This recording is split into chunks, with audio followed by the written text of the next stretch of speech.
Hey, Don here. Uh, I had an interesting experience yesterday, which is an organization that I used to work for was making headlines in ways that were pretty critical. And I decided that, okay, I'm going to jump into the fray and defend them because I think they were being attacked unjustly. And so made a bunch of noise on Twitter and um, created an infographic that I posted there and on Facebook and got a lot of engagement. One of the things that I noticed was that, my YouTube following went up by like 10 or 12. My Twitter following went up by 20 or so very fast, which for me are like percentage wise pretty big numbers.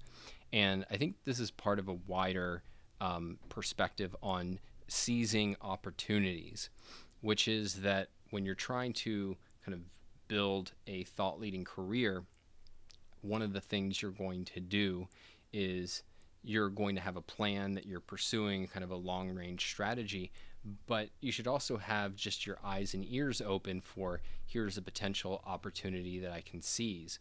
And I just remember working with Alex Epstein at the Center for Industrial Progress, for instance. There was a case where the Massachusetts Attorney General was subpoenaing emails from companies like Exxon from different free market think tanks, and one of them was Alex's. And he wrote an email that said, fuck off, fascist.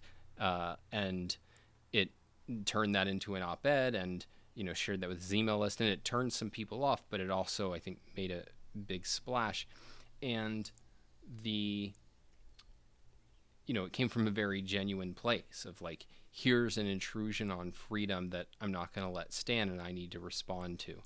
And so having that kind of openness of look for unusual or unexpected opportunities and pounce on them when they occur. Look, one of the reasons why it is so valuable to pursue an independent career as a potential thought leader is precisely because you have an advantage in being able to move quickly. And particularly if you're trying to build your career, you have the ability to move quickly and make mistakes, because if you make mistakes, very few people are going to see them anyway. And so I would say, like, just develop a radar for where's the be on the lookout for surprising opportunities and take advantage of them, because when they come by, some of them are going to be pretty minor, but others, if you think about Jordan Peterson's rise, whatever you think of him as a thinker, certainly he blew up and exploded, and he had just been doing YouTube videos for, I think, a few years, but he decided in the middle of the night to record a video on Canadian Bill C-16, and that's what exploded him into notoriety. That is, he saw something that bothered him, seized the opportunity, and then he doubled down once he got a response. Once he got a response, he did another video, and there were protests that then he went out and engaged with that created more videos. And, then he was able to get media out of that, and that kind of propelled the whole thing.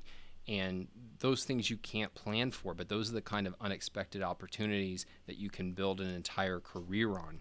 And sometimes it takes, risks. Like, it was not obvious that defending something that my former employer was already getting hammered for would have a positive payoff. And it's still not obvious now, but it's the kind of thing that I think can pay off. And as long as you're convinced that what you're saying and doing is right, that it's a correct position, and you're not just kind of doing it in order to get attention, it can be a really valuable thing. So encourage you guys to seize opportunities starting today.